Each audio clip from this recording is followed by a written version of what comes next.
The new fundraising numbers have come out for the presidential election, and they are good news for Hillary Clinton, but not good news for those of us who don't want our political elections to be determined by hundreds and hundreds of millions of dollars. In total, Clinton and her allies have raised a total of $869 million entering October.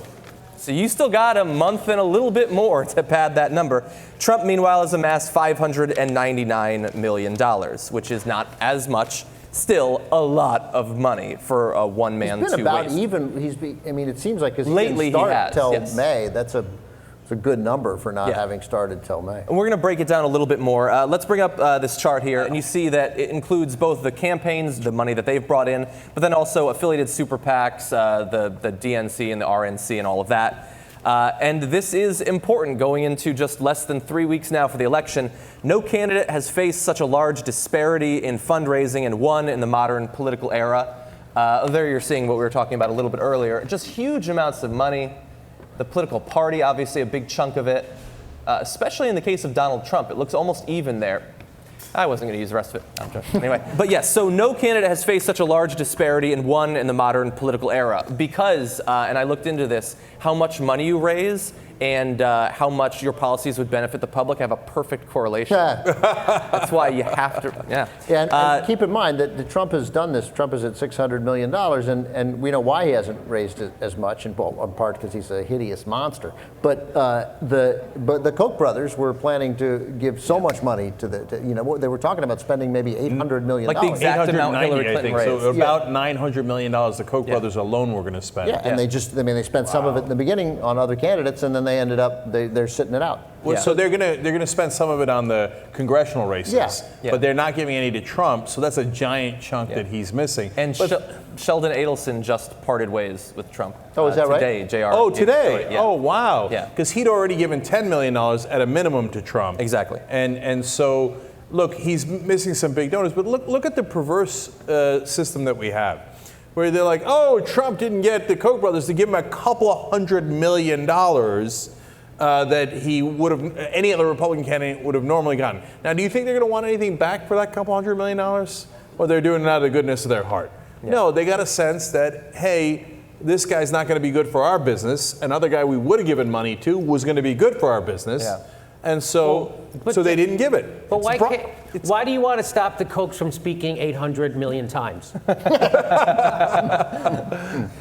So, look, the Koch brothers not involved directly with him, but let's talk about some of the billionaires who might want something after this election. We're going to start with Hillary Clinton. Priorities USA Action, now supporting Clinton, has raised $158 million. Which, by the way, if you just went, let's say, I have more, let's say you went around the world and you told a random person in some other system, not dominated by money, did you know that in the entire election, both the candidates raised $158 million? They'd say that's a crazy amount of money. That's just Priorities USA Action Fund. One little super PAC raising what should be more than we spend in all the elections altogether. It received $1 million checks from hedge fund billionaire David Shaw, savings and loan billionaire Herb Sandler, philanthropist Marsha Laufer, and Allied Wallet founder Ahmad Khawaja. Oh, he's an ally. He's an ally, yeah. And he's an ally to their wallet. Wait, there's a guy, you can make millions of dollars selling wallets? Like, he's a billionaire? It's probably a digital thing. How much do those wallets But think about it, an individual handing over $1 million to a super PAC. Genuine leather. Probably. Right, yeah. It's you buy it for a lifetime, really. It's probably got like a clear slot for your license and then a places for your credit cards. There's no way you don't make a someday. There's no way you don't make $1 billion without having a clear slot. Do you have a wallet?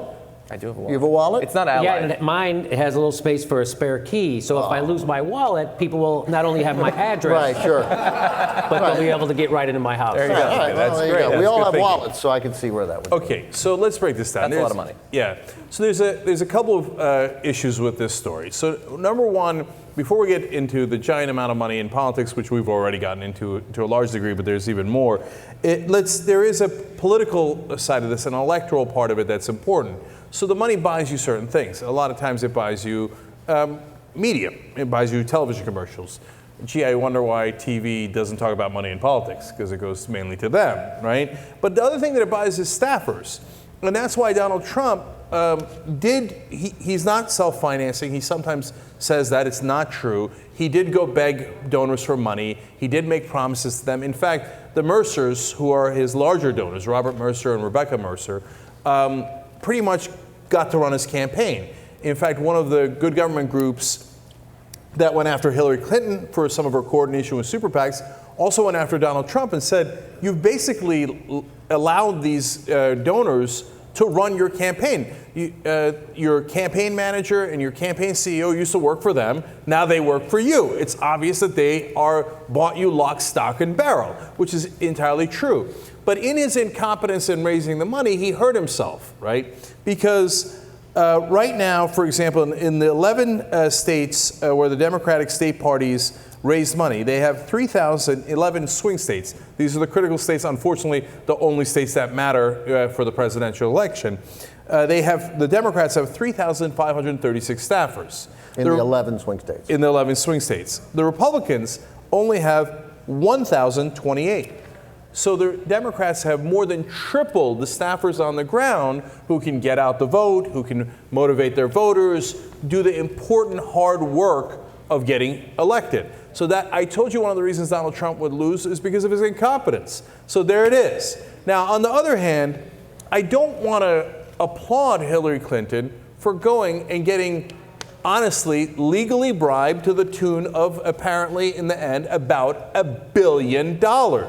That is not something to be applauded. I understand that in this system, she's got to beat Donald Trump, yada, yada. At the same time, if you're going to do that, you should, at a very minimum, say, hey, next time we're going to have free and fair elections. Next time, I'm not going to take big money. I'm not going to take corporate money. So I promise to you that within 4 years, we're going to get money out of politics. Otherwise, I'm going to have to run without corporate money and big money.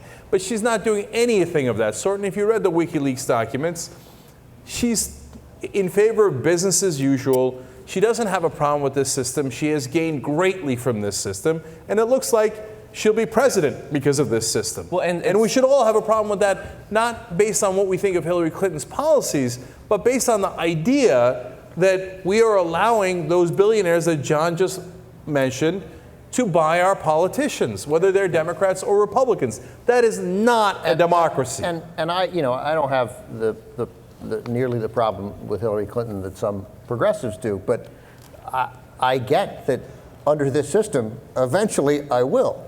I mean, at some point, there'll be someone who everybody objects to. And so let's stop it now before we get to that point.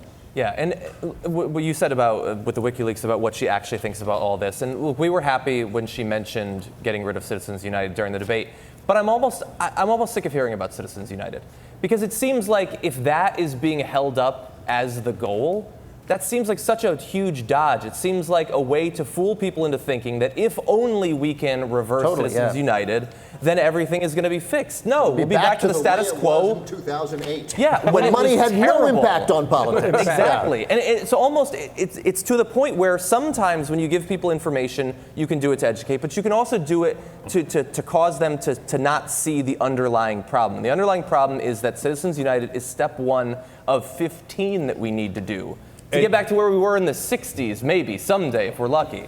Yeah, and real quick, Jill Stein was just here doing a town hall with us, and she made a very good point about Hillary Clinton's position on this. Hillary Clinton keeps emphasizing, and it's true, I just reread the transcript of the third debate because I'm a dork, and in it she talks about unaccountable money. She mentions that all the time. Well, how about quote-unquote accountable money? Unaccountable money means dark money, and we don't know where it's coming from. So she says that kind of bribery is wrong. But accountable money where I say, yeah, that billionaire gave me all the money, is right. That's not right. No. That's still bribery. It's just a bribery that we know about. Yeah. So it all started, and so what's the consequence of Democrats taking money like Republicans? Well, it started with Bill Clinton, and he gutted welfare, did the Telecommunications Act. We have 6 companies controlling all the news now. He passed NAFTA. He deregulated Wall Street. And finally, when Barack Obama was running for president, he got more money from Wall Street than the Republicans. And right now, Hillary Clinton has twice as many $100,000 butlers as Barack Obama did. So it's getting way worse. The whole 2-hour podcast of the Young Turks, you're going to get it if you become a member, tytnetwork.com/join.